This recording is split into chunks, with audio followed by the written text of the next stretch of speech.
Like, you don't have to put on or try to be somebody else or whatever you think I may like or whatever somebody else may like. Just be your authentic self. It's a worse. And I was like, let me hurry up and get out of this store. Oh, this bitch get arrested naked. I'm like, girl, it's not that serious. I'm an added swimmer myself. No? You are? I'm sorry now. You are? Huh? I thought you didn't know how to swim. I said I'm not.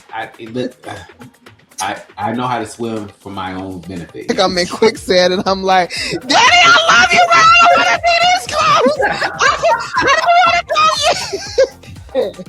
I don't want to go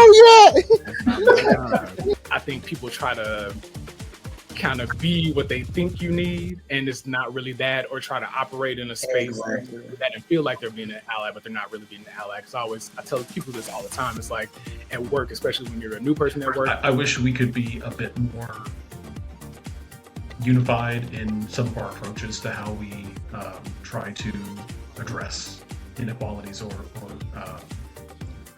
negativity that's directed towards the community.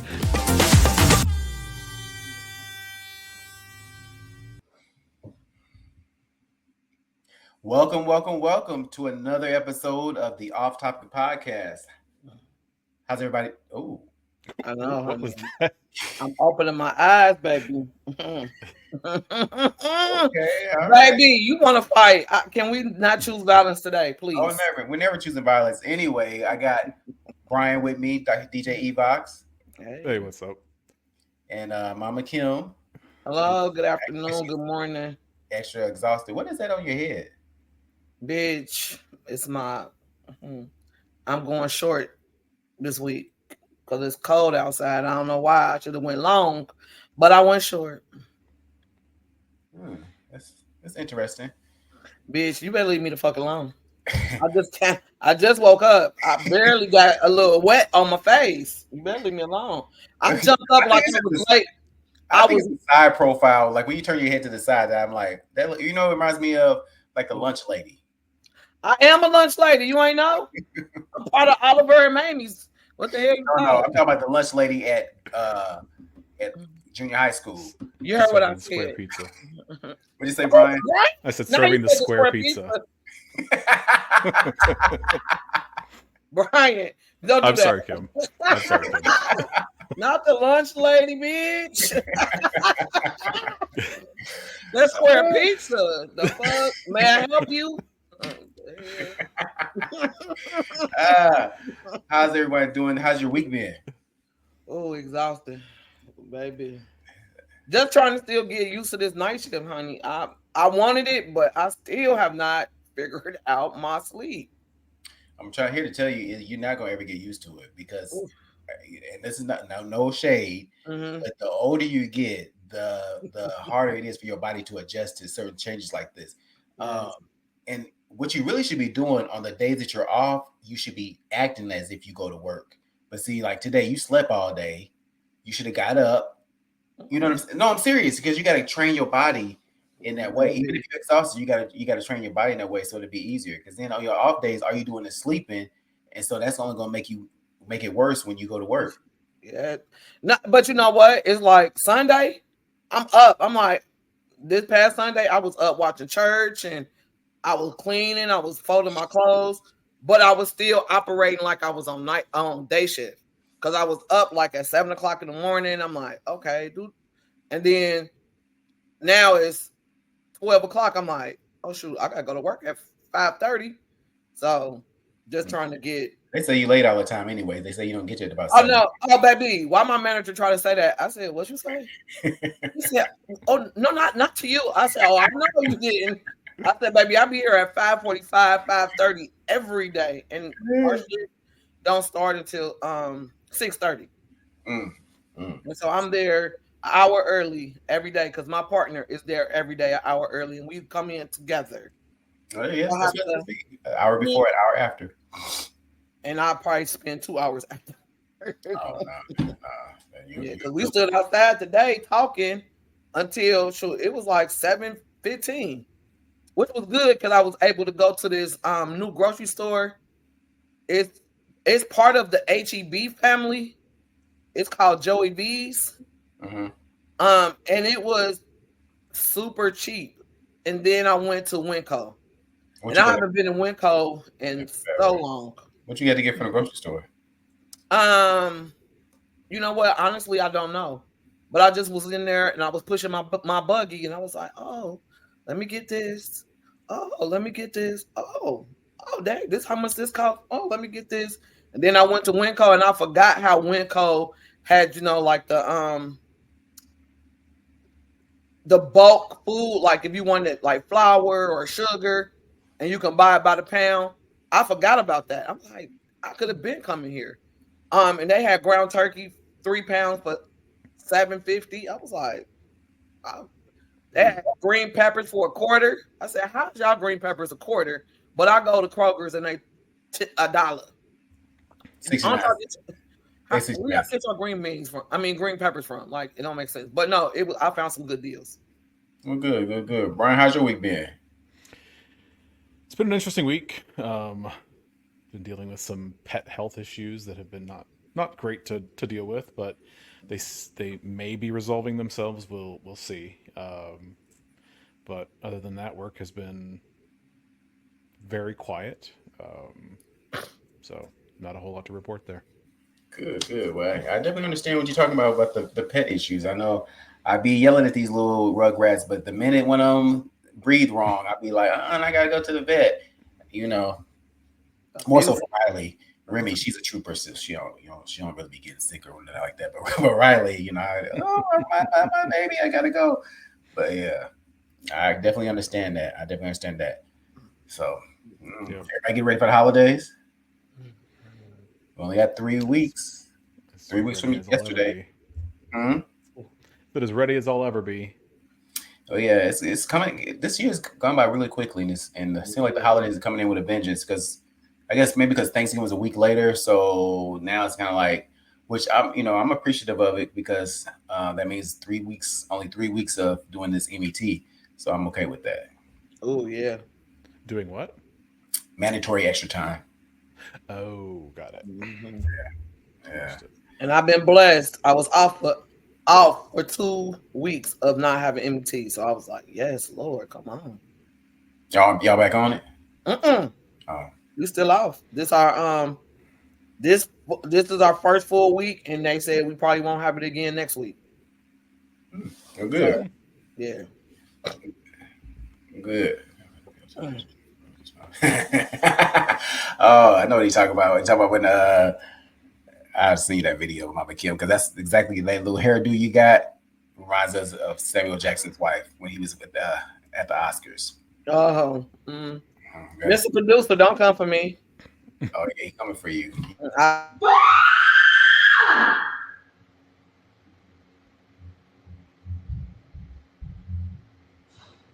happened, Mama? Can you help me find my phone? What happened?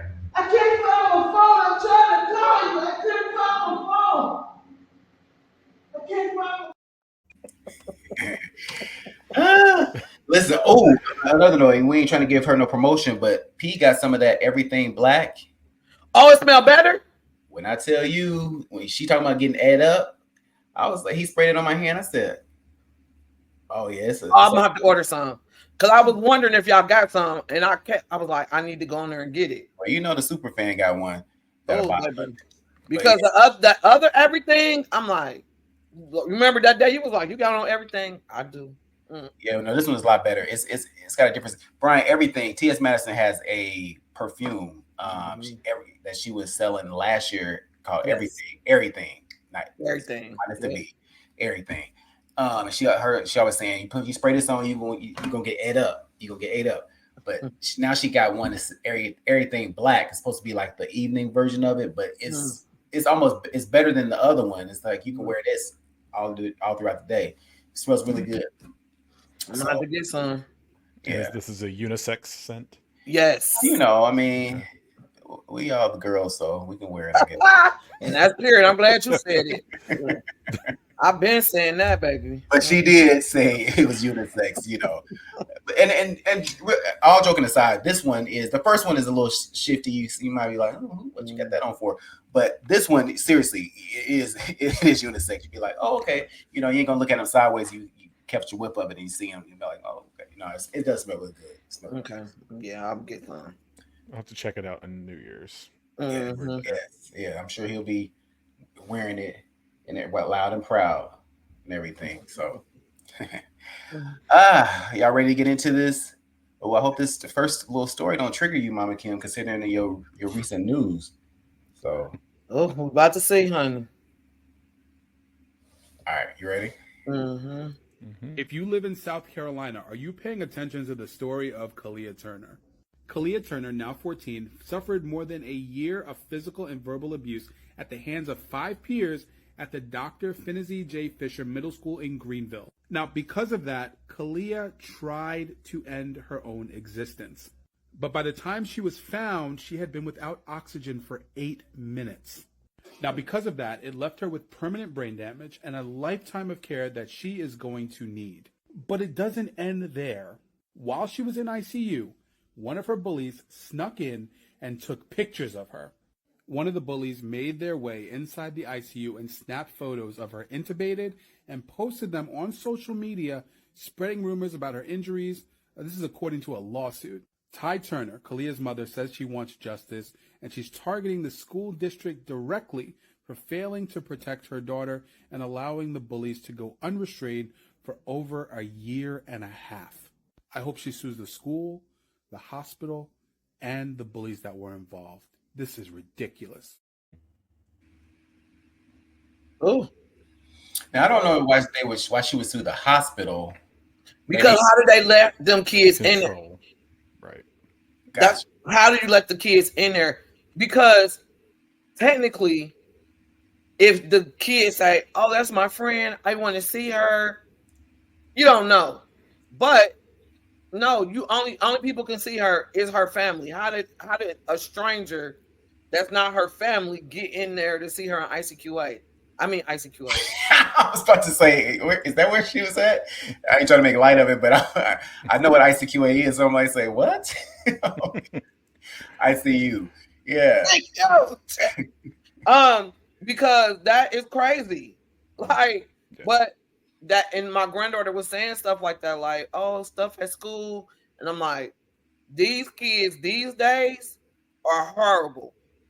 Now, back in the day when my youngest child was in school, the same thing. And she actually wrote a suicide letter.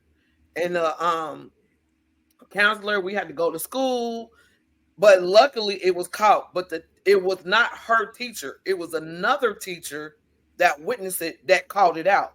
But she had been saying, hey, they are messing with me. And that teacher never did anything about it. I had to go to the school. I had a principal meeting and with that teacher. But the teacher started crying. I'm like, what are you crying for, lady?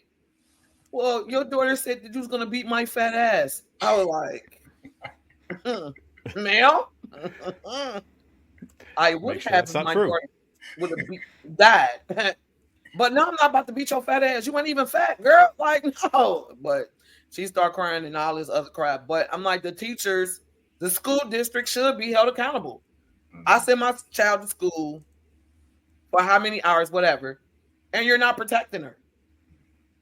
I don't know. Yeah, it's unfortunate, but I think bullying seems like it never goes away. Yes. And you would think they would be policed a lot better now, considering that, internet had an effect on kids where they do want to kill themselves because they can't really see past this is temporary. Here and now. Yeah. And then the worst part about this is she attempted to take her own life, and now she has to live with not only the thoughts of being bullied, but now, she's, not, a fragment of what she was before. So now that's, it's like a double whammy for her, and that's unfortunate. And I know a little bit more about the story that her mom is suing the school district, but they are not taking any responsibility, as of course you wouldn't expect them to. Oh, they're not gonna do that. The what? Like, no. Yeah.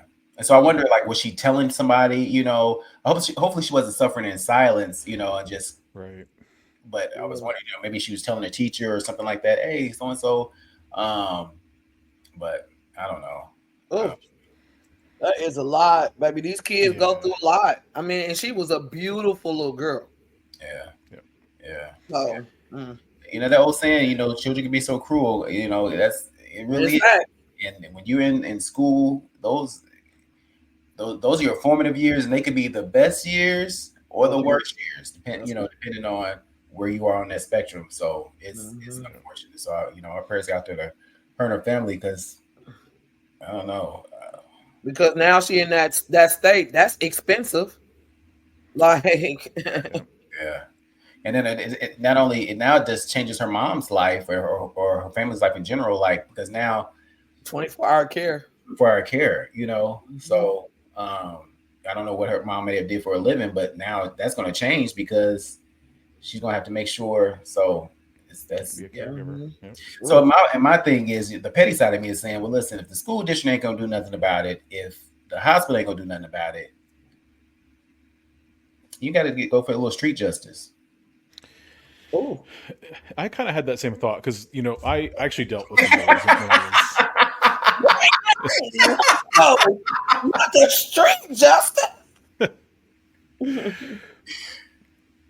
But I was going to say, you know, when I was younger, I dealt with some bullies. And when one day I had went home in tears from an incident on a school bus, and we got in the car, and my mother drove to this bully's house and knocked on the door and took care of it herself.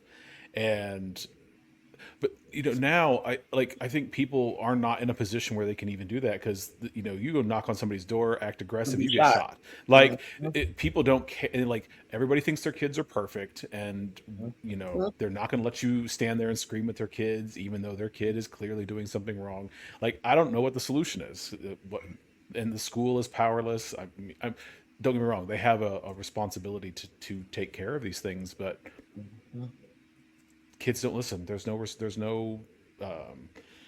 one has any responsibility. No one, there are no consequences for actions these days. So I don't know what the solution is.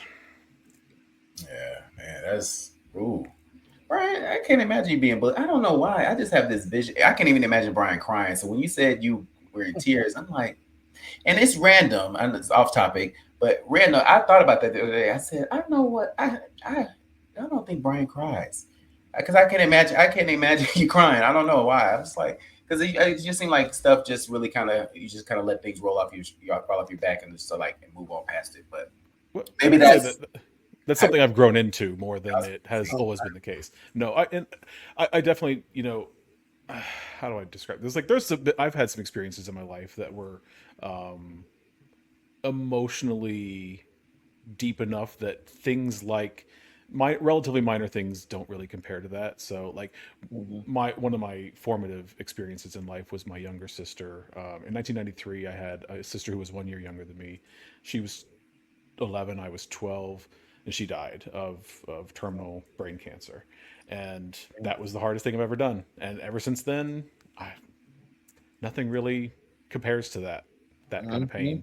So yeah, that makes sense. And a lot of people say that. I have a friend, and his mom passed away, and he said, Kim, he said, people don't understand that pain. He said, so crying and being all upset and fighting and arguing, he said, it don't even bother me, because he said that was the worst feeling and pain he ever had. And he said that I think that's when his tears dried up when his mom passed away. So now he's just like, I get mad, but that emotional crying and stuff, he's like, And I was like, I get Don't it. get me wrong. I definitely still do. But I'd say I'm a relatively, you know, even emotional person. And I don't have a whole lot of ups. I don't have a whole lot of downs either. So, yeah. Well, you can't say that, Mama Kim, because you I sure can, baby. I cry all the damn time, honey. But it's weird. Maybe it's that cancer in me, but I cried today, and I was just like, oh, baby.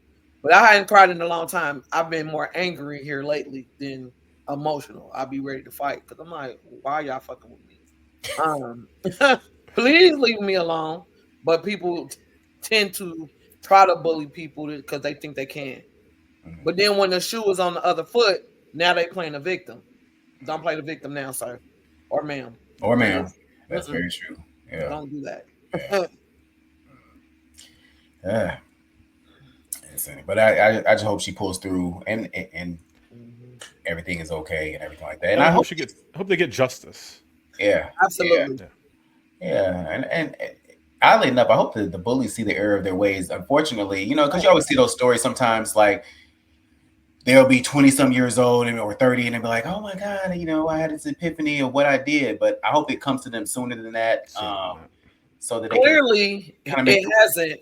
If the one bully went in there taking pictures of her and posting it on the internet, like, it's but because of you.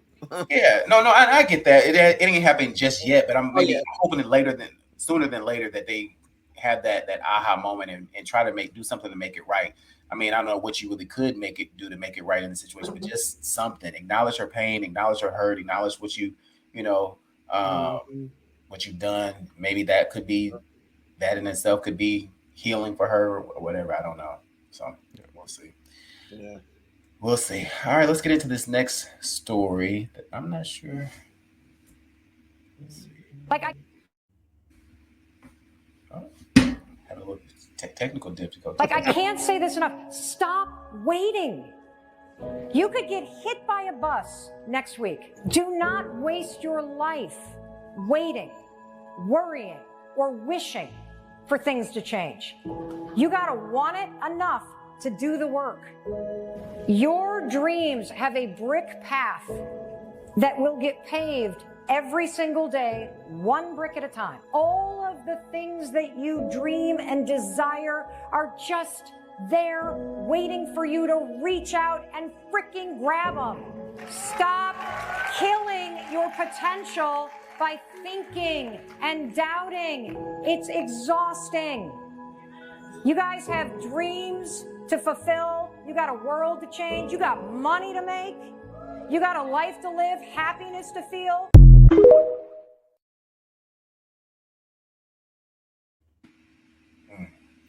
That resonates with me, especially going into this new year of life coming up, just a new year in general coming up. So that resonates a lot with me because I am a worrier.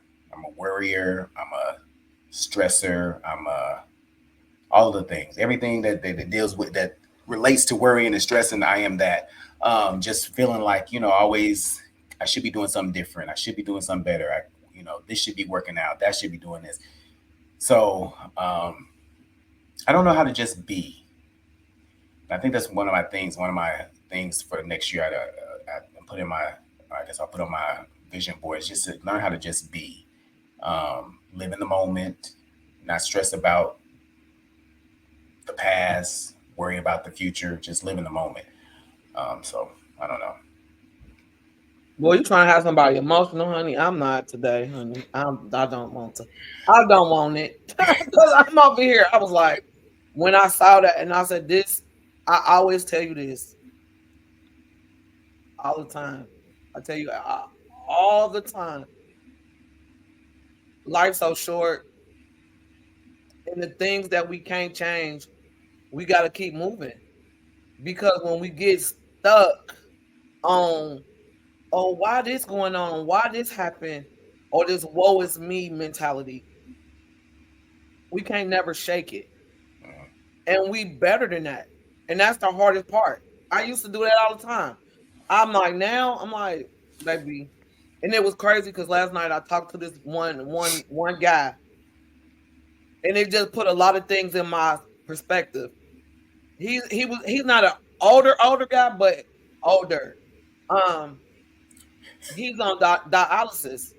And he just found out like 6 months ago his kidneys was failing. He happened to go to the doctor because his feet was swelling. He had emergency surgery, died on the table. They brought him back to life. And he was telling me all of this. And I was just like, and we be worried about the dumbest stuff. And he raised his kids by himself because his wife was a drug addict and She ended up dying over overdose. And so he has an 18-year-old and a 20-year-old. And he was like, my sister, he's like, me and her used to fight all the time. And he said, she's the one who's been taking care of me. He's like, he has to do dialysis at home because of whatever. But he on a kidney transplant and listen, everything. And I'm like, you be coming here every day working. And people be complaining and complaining and complaining. And I'm like, this man could die. Or he actually did die. And he up and working. He was like, you know what? I really wish I could work like I used to. I'm like, sir, you walking, you talking. He has to do dialysis for 9 hours a day. And he said, as soon as he leave work, he go home and hook up. And he said, I'll be in here. He said, I'll be drained. I'll be tired. So I just think that sometimes we got to think about what we have as a blessing. And sometimes we don't think about that stuff. I met that guy and I was like, damn, you come here every day just to make sure that you was okay. And I was like, damn, this just impacted his life 6 months ago. And it was not like he was born with it or he been, able to 6 months. I'm like, 6 months ago, that was my damn birthday. Like, I couldn't even imagine. Now I got a medical condition that it's my life or my death. So I guess we just got to start thinking about that. And the holiday seasons are coming and just thinking about people that's less fortunate than us and knowing that you are amazing, even though we sometimes don't feel like we are amazing. But okay, I'm done talking because that's gonna make me cry. But go ahead, Brian. I was going to say something. We've kind of talked about this before, but if you're ever doubting where you are in life, specifically you, Mario, ask the people around you, because there are a lot of people who see you as having a lot of the things that they want to have. You aren't failing in life. Well, I'm gonna cry. Oh, right. I don't. Yeah, I mean, say that, Brian. I guess it's another thing for me to believe that. I guess, and that's a disconnect. It's I see it sometimes. It's not that I see it. I see it.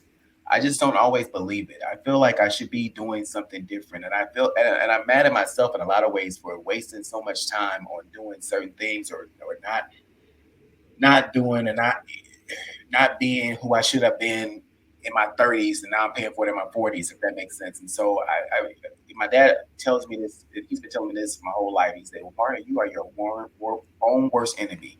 Yeah. And I really am. And I don't really fully know how to shake it, but I'm working on it. And that's the part. As long as you breathing and living, it's always going to be one day at a time. And as long as you understand that you just got to keep trying and keep working towards that, I think that's the part that's going to get better. And like Brian said, I always tell you, if you were not with Mr. Producer, you would still be one of my best friends. Here's the thing. I will say this, for you being your own worst enemy, ooh, and you still ended up where you are, you're doing something right. Yeah. Thank you, Brian. It's the middle, but I'm, like I said, it's a work in progress. I'm on the journey. I'm doing, and so we'll see. And I'm excited about 2025. Hopefully, it's a lot different. Because I don't want to say better, because this is good things that happened in 2024. So I'm not going to say, oh, this is the worst year of my life, because it really wasn't. But it's just some things I want to do differently. And one of the main things is just to be able to be and live in the moment, and let that be what it is. And in a sense, I kind of want to be, I jokingly say that about you, Brian, is saying that you may not, seem like anything bothers you. But in a sense, I guess I want to be like that. Or if it does bother me, not express it like the way I do. Because we all know, I mean, we've seen me in my worst states. But hey man. Oh. Hey man. Let the church say amen.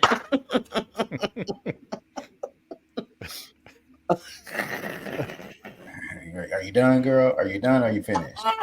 Let the church say amen.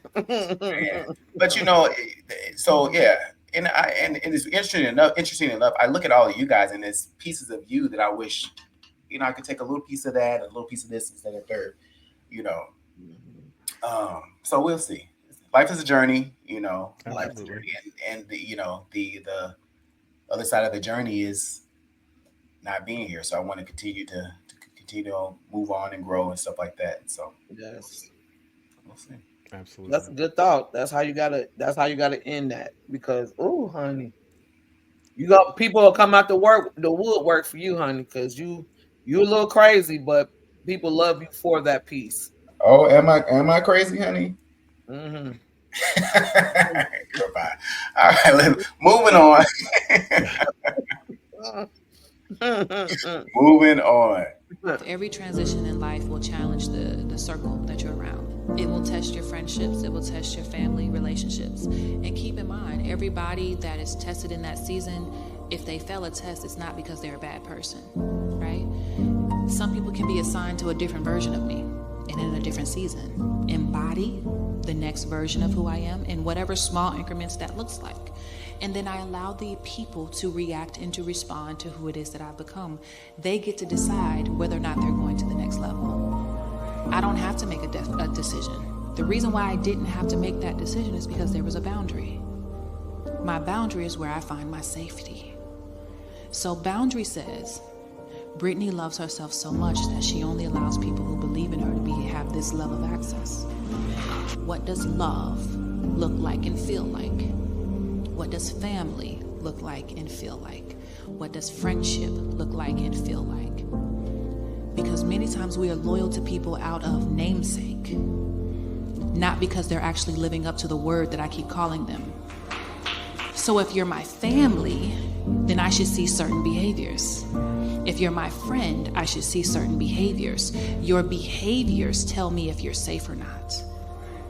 And I trust myself that if your behaviors are not in alignment with how I define family, then I will move around.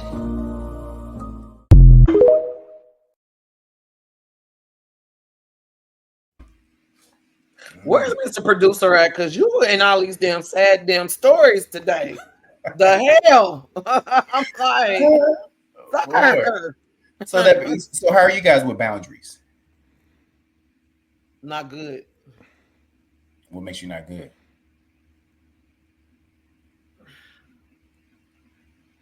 I'm not. You think about boundaries as no, right? I don't have that no as much as I should. That's why I say I don't. I think that it takes me time to think about it, and then I'm just like, okay, let me call back instead of just dealing with it then, because when your boundaries are being taken advantage of, or making you feel a type of way, and you don't. Okay, example. Me and my sister fell out many years ago. Didn't talk to her for 10 years. We got back to talking. We was cool. Got a phone bill. Dealing with it. Initially, got the phone bill to help her. Moving forward, fast forward, I was like, why my phone bill $200 for one line? Like, let me see my phone bill. Never got to see my phone bill, whatever. And then I was like, you know what? I'm cutting this off. And I cut the phone off, got my own phone, whatever. And she was like, well, you still owe me some money. I said, take it out of the money that you've been getting from me. And I stopped myself and got off the phone, and then I called back and I said, hey, I do not want to not talk to you again, but do not take advantage of me. You have, and I allowed it.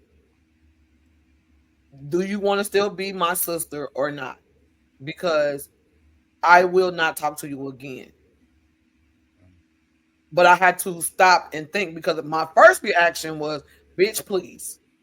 But I'm like, hey, Let me calm down. Let me, think about my words and call back. And so I did. So just learning that piece, because that jump off queen I can be, but now it's not worth it because life is short. So now I just have to say, hey, this is how I feel. This is what happened, or whatever the case may be, and explain myself and talk about it and not shut down, because I will shut down. But does it change the way you move in the future? Like I get it, the going back and saying, and having a conversation, but then are you able to therefore, in the future, act within those boundaries and not let it escalate to those levels where, you know what I'm saying? Yes. Yes. I mean, because you can feel your boundaries getting taken advantage of, right? Because certain words, like you said, the triggers, you hear it like, oh, you owe money. I'm like, if you remember, this all happened because you needed help, not because I needed help. And I kept paying, and it started bothering me. I'm like, well, I do need my phone, but here go another $200. Here go another $200. Here go another $200. And it was like, something don't seem right. But this was after 2 years. Mm-hmm. And so now I think I'm more apt to not let things draw out or drag out. Because I really realize now that a lot of stuff is not worth it. It's just not. Like being in relationships, I was with my baby daddy for 10 damn years. And why was I with that person for 10 years? It was bad from day one. But I'm not doing that anymore. When I start now, it's like, hey, sir, do you hear what you're saying out of your mouth? I told one guy, me and him was good, like going out, kicking it. And I washed my clothes at your house. I was like, oh, I can't talk to you no more. But the old Kim would have been like, I'll bring all your laundry. Do you want me to fold it and wash it and clean it? I would have been on it. But that was a boundary. And I was like, I can't talk to you no more. I was like, where you been washing your clothes at? I don't want to talk to you no more because you were taking advantage of my kindness. I washed your clothes one time because you spent the night. This was not the laundromat. So then it was like a barter and trade. He provided a service. You provided this. Oh, okay. Mm-hmm. I get it. Boy, bad. You try to fucking play with me. The service wasn't that good. So if it was a little bit better, I might have been I have to wash some clothes. I've had better. So, Brian, how are you with boundaries? It's complicated is how I'd probably answer that. I think I'm fairly good at establishing boundaries. What I may not be as strong at is necessarily communicating with the people I've set boundaries with. Don't get me wrong. Like if I am not comfortable to be around you, or if I simply don't want to be around you for whatever reason, I will gladly remove myself from that situation. But, well, to some degree, a person will get the message from that. I don't always necessarily verbalize exactly why that is. And I will also say conversely that there are times where I've had people believe that I am removing myself from situations or removing myself from them when it really wasn't my goal. I was simply, whether I was being antisocial one day or whatever the case may be.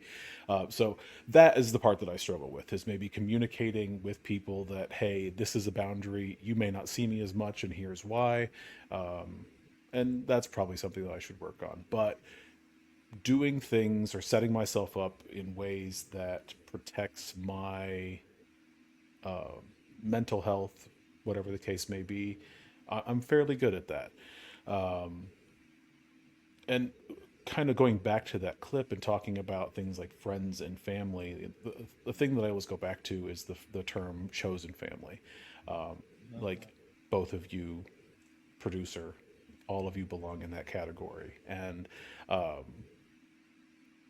Like right now, I would say I'm not in touch with my biological family a whole lot post election, and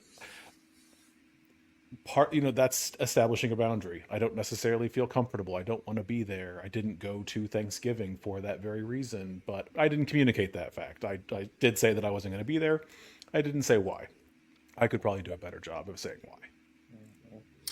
But I guess that brings me to my question is, and Stovall and I go back and forth about this sometimes. It's like, well, do you have to communicate that? Do you have to verbalize it? If you set a boundary, do you have to say, listen, this is my boundary, don't, or do you can you just Not act always. accordingly? Huh? Not always. I think you sometimes just acting accordingly is all that you have to do. But there are times where, if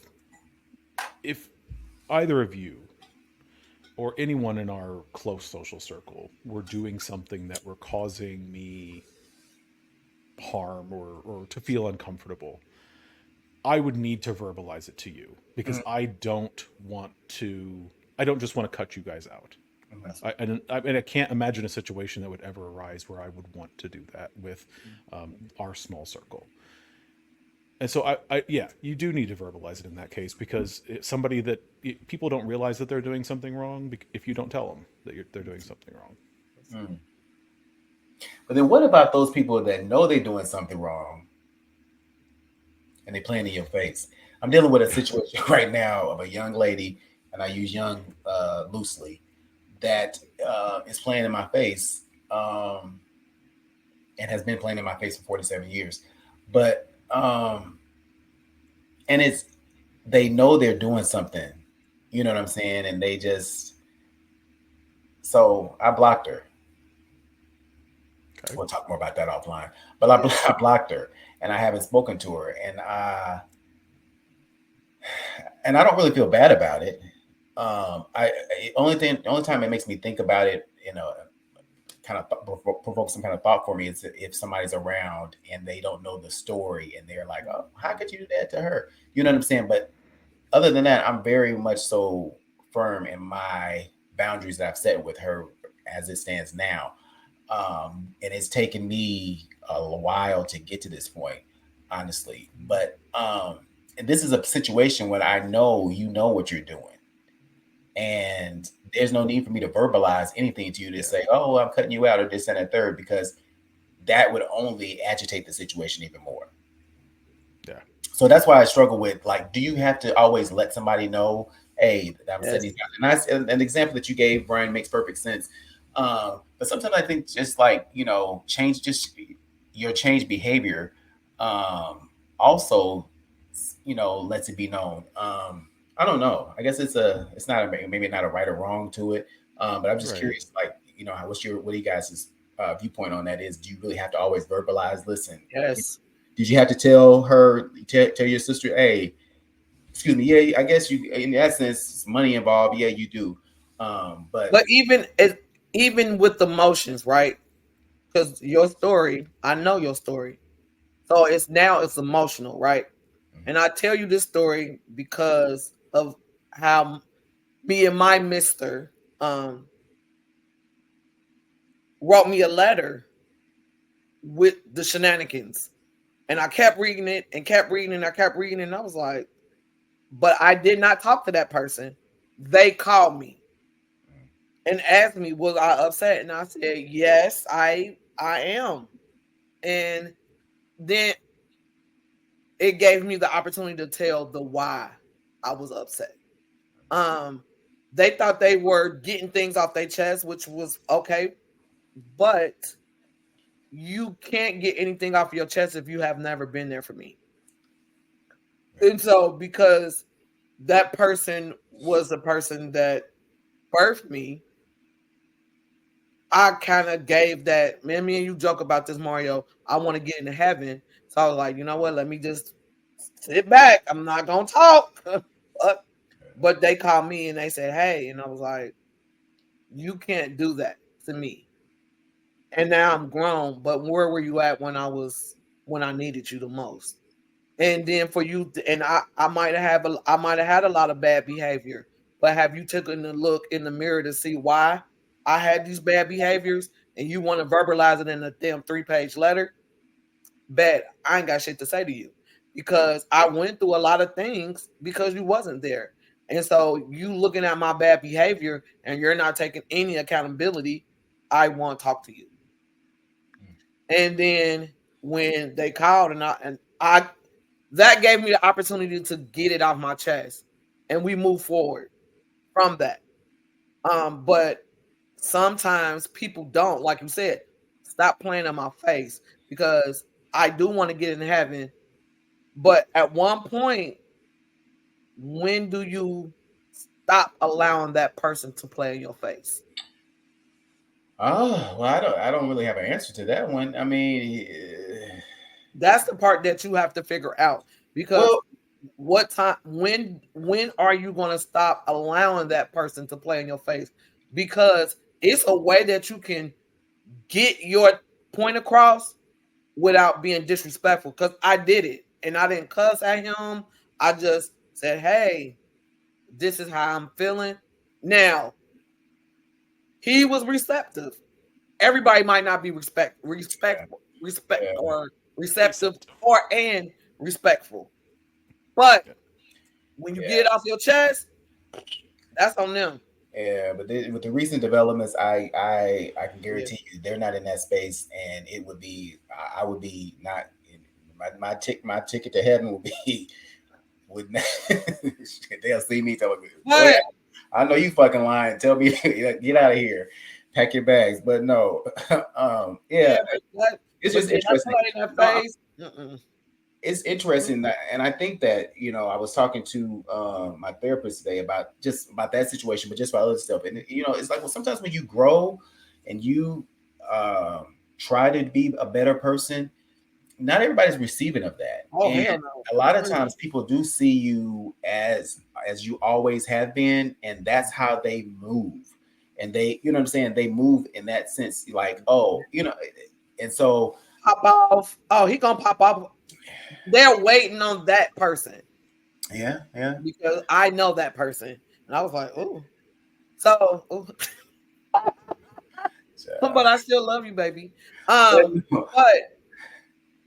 like you said, you're growing out of that because that hurt you more than it made you better. Yeah. And so that pop-up spirit, it's in retrospect, it's kind of a defense mechanism, I guess. Yes. So maybe me trying to mask other hurt. Yes.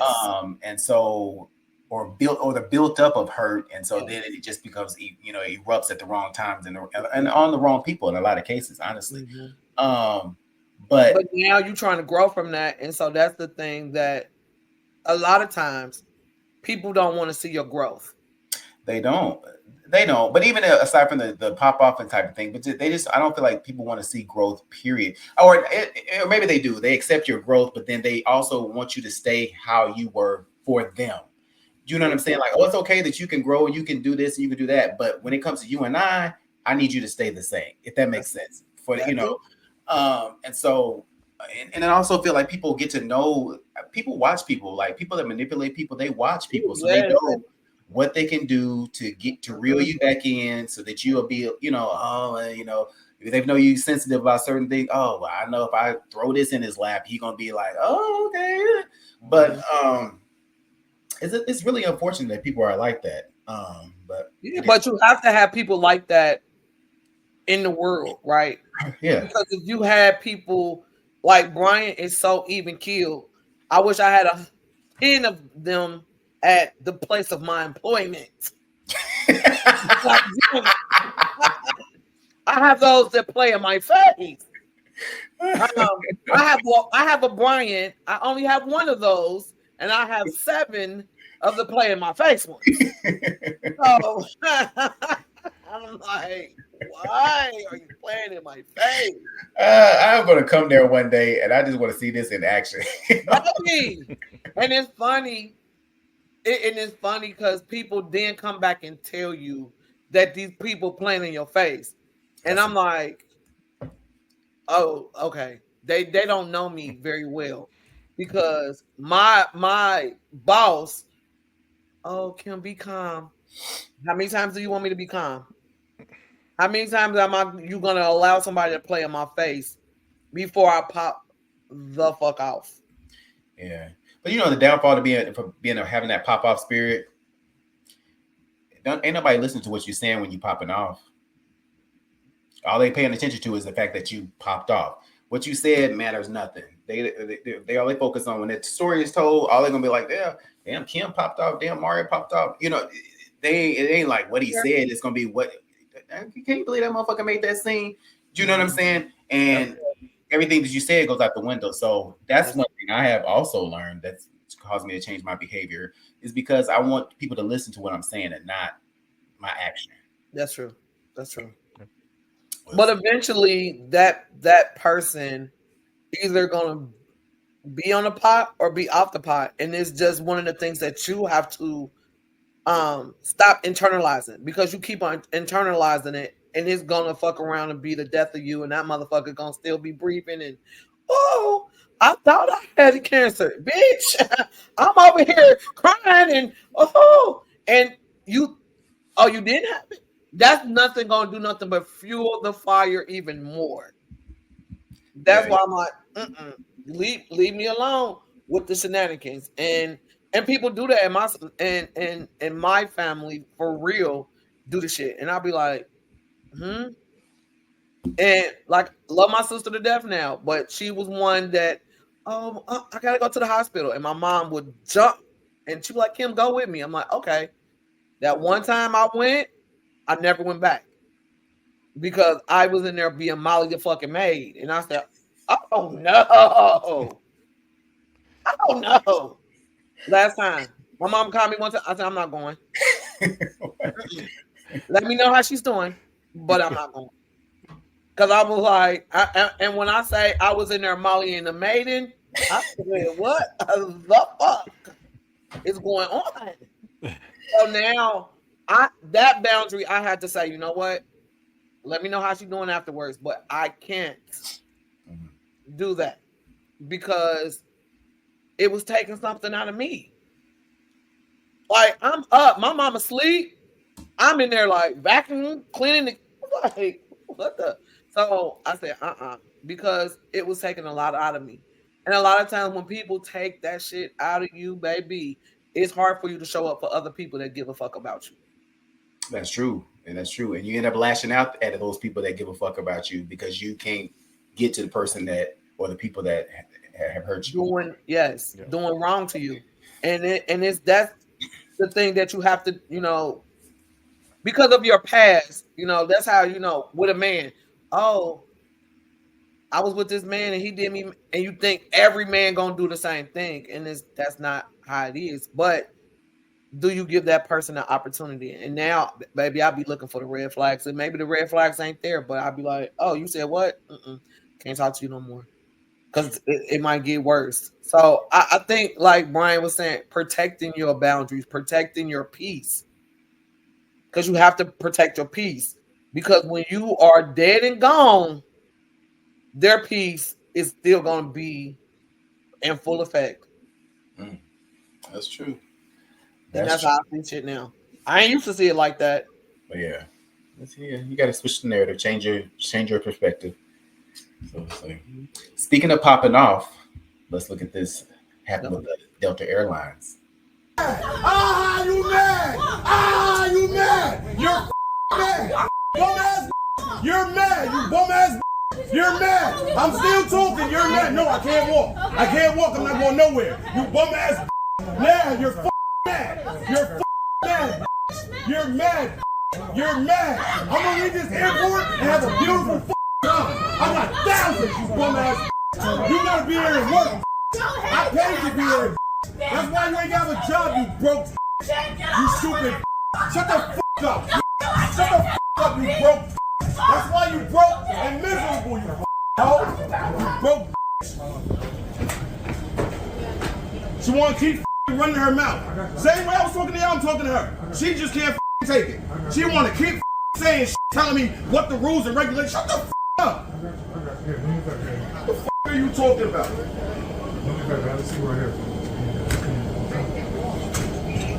Joking, I'm pointing a complaint too. Before I leave here, I'm in no form of rush at all. I got you still right now. It's a joke. Should have been off this island. I said it too. Hey, with wheelchair assistance, I should have been out of here. I got you. I understand. It's a joke. Paying all this money to fly, and y'all can't even do y'all jobs properly. I gotta deal with bum ass employees that run their mouth and don't know how to be professional. It's a joke. Y'all still want to let everybody off? No, not right now. And I apologize to you, sweetheart, but I hope you've seen it for what it was. It's a joke. Act like somebody says like she did something wrong. I'm speaking on the company. And you should not be waiting, and that's just a fact. There's no way the person that this is for still didn't be claimed yet. But me and you, we're waiting. That doesn't add up. It makes 0 sense. Zero. Sending to where I gotta get off the plane and sit here when they're supposed to get me from the plane.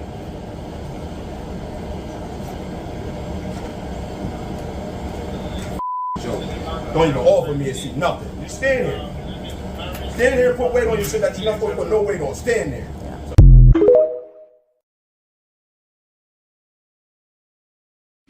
I would have left his ass right the fuck there. I really would have.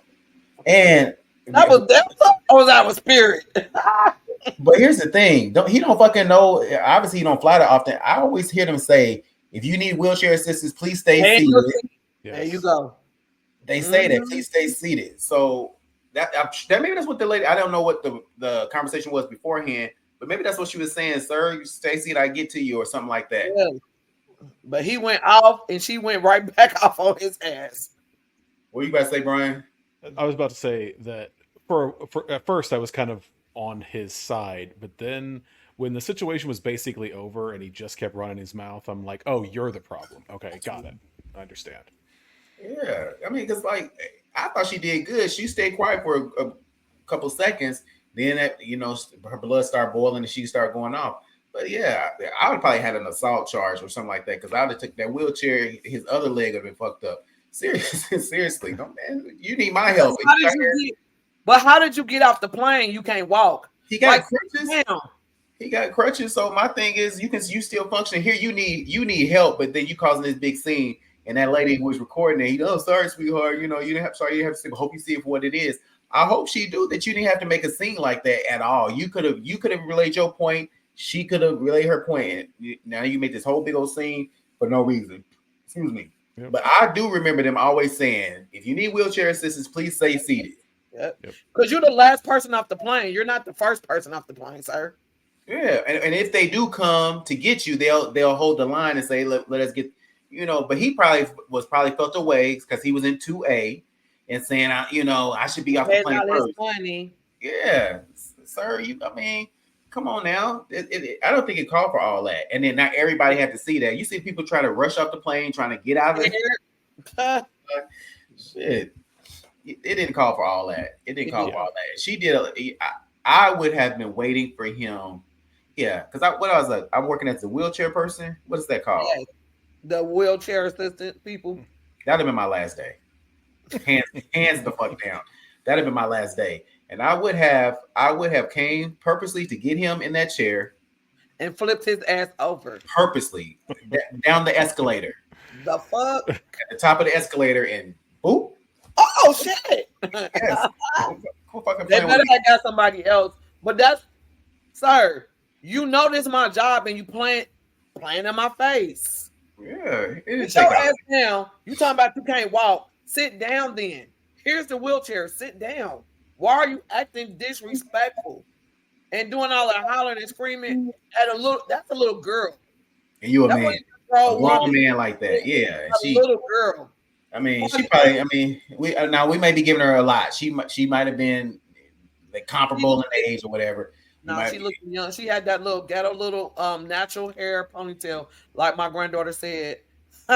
She said, I had my natural hair done. I said, girl, goodbye. The fuck? Oh, she was trying to read you. Read me. I have my natural hair under this bonnet. Oh, okay.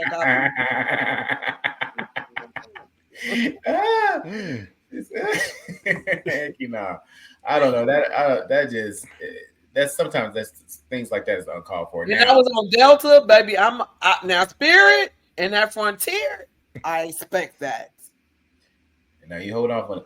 Speaking of which, on Frontier, you're right, because there was a lady in the exit row, and she didn't make no scene. But everybody knows when you're in the exit row, you have to pay attention to their little spiel they give. You're in the exit row, I need a verbal yes or something like that. This girl sitting there with her headphones on. The lady's saying, "Hey, ma'am, can you take your headphones off?" She getting the attitude with her for no reason. I'm like, come on now, let this lady do her job. You know, you holding up the plane. Yeah, uncalled for. Yeah. It takes all kinds, as the old folks say. It takes all kinds. So we'll see. All right, we got our last little story here. This is gonna make me think about you and Tammy. This just don't make no sense. Story time. But before we get started, I just want to let you know, don't invite me to no more birthday dinners. Don't invite me to no more nothing that involves a large group of people and we got to pay together. Story time. Something similar that happened before. I get invited to one of my old co-workers' birthday party dinner. She has the nerve to invite us out, okay?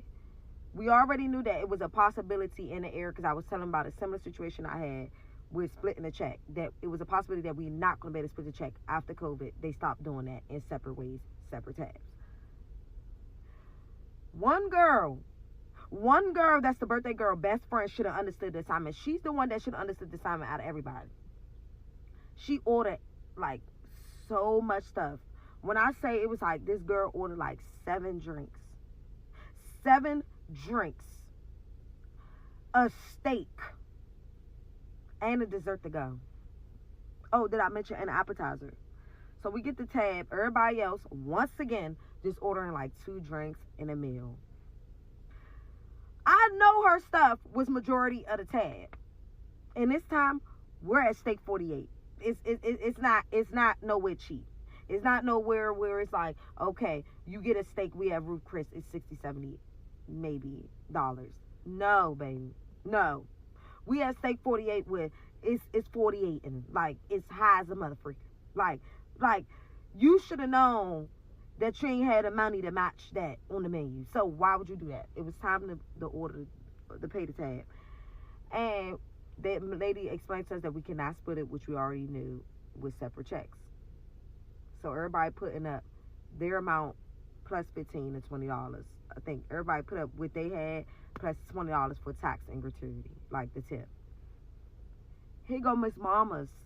Let's split it all evenly. Why would we split it all evenly? Why would we do that? So I'm once again, I'm not holding my tongue. I could just pay for hers, but guess what? I'm not gonna do that because you're the best friend, birthday girl best friend, and you already knew that we was taking her tab too. So I'm just confused on why you sitting right here acting like you want all of us to split it 8 ways. 8 ways, $1,500 8 ways. What you gonna do is pay $400 because I know most of it was from you. When I tell y'all I was so embarrassed, I never been humiliated like this in my life. I don't know what it is, but stop inviting me out. Stop inviting me out to stuff, and you gonna embarrass me. Stop inviting me to stuff if your pockets don't match the menu or what you ordered. Stop. So let me tell y'all, me and the girl got into it real.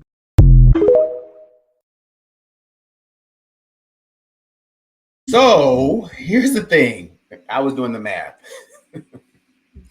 So really, what you trying to read that girl, they should be reading you, because if y'all only giving $15 to $20 on a $1,500 tab, y'all coming up still short. Very short. That's what I'm talking about. That's for tax and gratuity. $20 times 8 ain't a lot of money. That is for a waitress. Right. They should be giving $37.50 for the tip. Mm-hmm. That's what, $1,500. So she didn't need to be there either, because obviously she didn't know where she was going to, according to my math. The only thing I will say about that is, because I kind of came to the same conclusion, was if a significant portion of that $1,500 bill was her stuff, and they were averaging around $100, then $20 makes sense. But I don't know. So yeah. But it's 8 people for $1,500, and if you drank 7 drinks and you got dessert and like, and the birthday girl dinner, like, come on now, like, why people do that stuff? Again, playing in your face. $1,500, that's a lot of money for a restaurant. Yeah, so it makes me wonder, like, what was she? And then she's saying Ruth Chris is $67. To me, that's pricey. You know what I'm saying? So how much was this steak? Steak 48. I'm gonna have to look at. I don't know where she was at, but I'm gonna look up a steak 48 and see how much these steaks cost. Because that $67 is pricey for a steak, if you ask me. That's so right. She acting like it wasn't nothing. I'm like, oh, okay. I mean, and my thing is, if it ain't nothing, why make a big deal about it? Go ahead and pay. Yeah, go ahead and pay for it. She didn't say that. She said, like, oh, I could have paid for her stuff, but you are talking about it. Yeah, but you didn't. You didn't, and you That's a only lot of gave money. your $20 to the server, who probably looked at you like, "Bitch, are you fucking kidding me?" As you said, playing in my face. You know what I'm saying? So I don't know. I think she thought that was going to resonate and people weren't going to really listen to it. You know, I'm a firm believer in sometimes people say things without thinking people were really going to listen to what they're saying. And I think this is one of those cases, like, she probably, I'm going to say this, and people going to get enraged. Like, girl, I know what you're saying. Yeah, I don't like that either, you know. But in reality, girl, you just as in fault or at fault as the lady that you trying to make this video about. You, yeah. Anyway, that was a lot of money. But between 8 people, what was they eating? So I'm looking at the menu at Steak 48, and here we go. Appetizers are $30 and up. Steaks are $73 and up. Whoa. Sides are $17 and up. Like $17? Yes. For Whoa. some mushrooms. Yeah. Okay. So it's an expensive place. And looking at the cocktail menu, it's no better. So $20 minimum. $38 for some things. For a drink? Yeah, for a single drink. Now that's a lot. Oh. And just like you just looked up the menu, did anybody else look up the menu? Exactly, yes. You knew what you were getting into, or you should have known what you were getting into. But it was. Yeah. And y'all talking about $20 for a tip. Yeah, that wasn't nothing. You $20 for a drink. So you weren't prepared either, sweetheart. Come on now. That's what I have to say. She wasn't prepared either, because she was prepared. Boom, boom. She was prepared. She had it already. This is I'm only gonna spend this amount. This at a third. She wasn't. Yeah.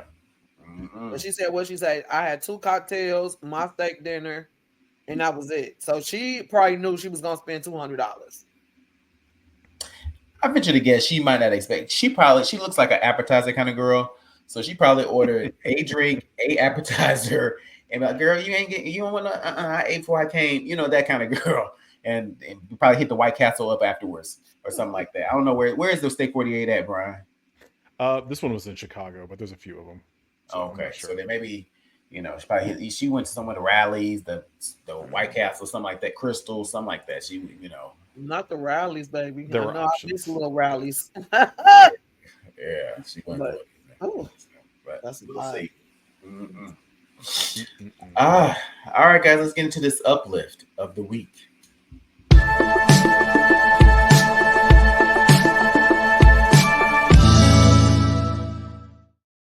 So today's uplift comes from Viola Davis. Oh, what you say like that? It's about to be a word, huh? Mm-hmm. Okay. What I will say is this. I bastardized this quote. I literally, Paulo Coelho quote. Sorry, I sort of changed it a little bit, but it's really helping me lately. Let us release with generosity those who cannot love us. And I say that because we spend far too much time trying to get people to understand and love us. And we're wasting time. You see it, you know its value, you know your value. The people who love you will be with you. They will be beside you. The people who don't, with generosity, release them.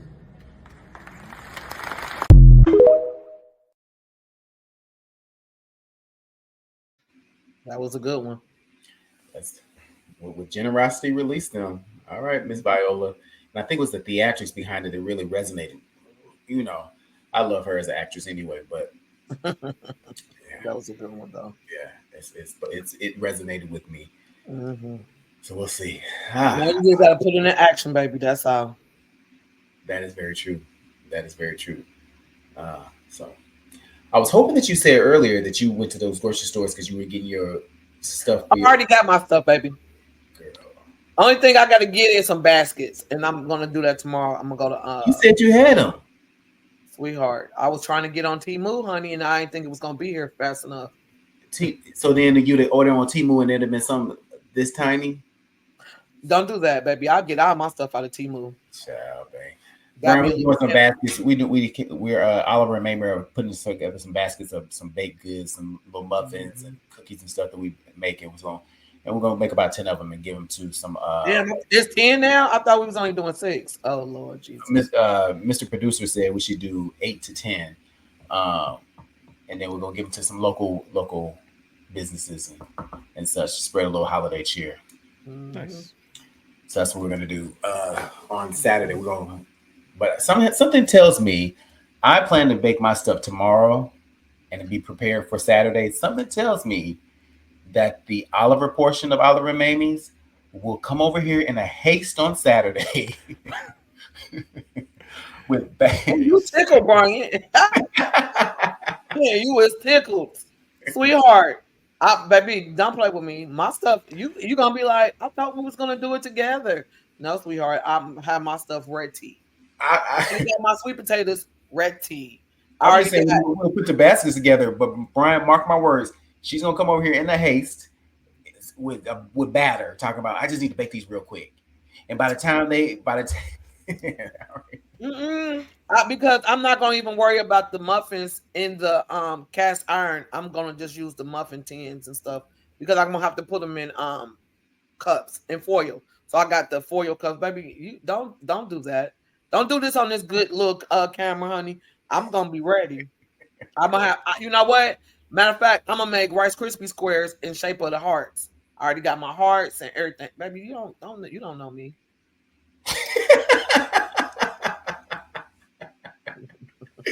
Anyway, Brian, I'm going to mark my words. I need an update. I'm going to update you because I know this is a farce and then she's going to come over here unprepared. Nonetheless. I'm only going to make 3 things, sweetheart. The question is when you're going to make them, not what you're tomorrow. Okay. All right. Well, thank you guys for another great episode of Off Topic Podcast. Please remember to like, share, and subscribe. The Off Topic Podcast. Brian, I really love your advertisements. Have you been seeing them, Mama Kim? You know, are you really be on TikTok more than you be on IG? I do. TikTok is her friend, but yeah, he does these advertisements for the episodes. They're really nice. You get on there and see them. I'm trying. I will. Yep. But all right, guys, well, you have a great rest of your week. Well, we really one more day. Have a great weekend. Right. And all that good stuff. So talk to you guys later. All right. Bye-bye. Bye.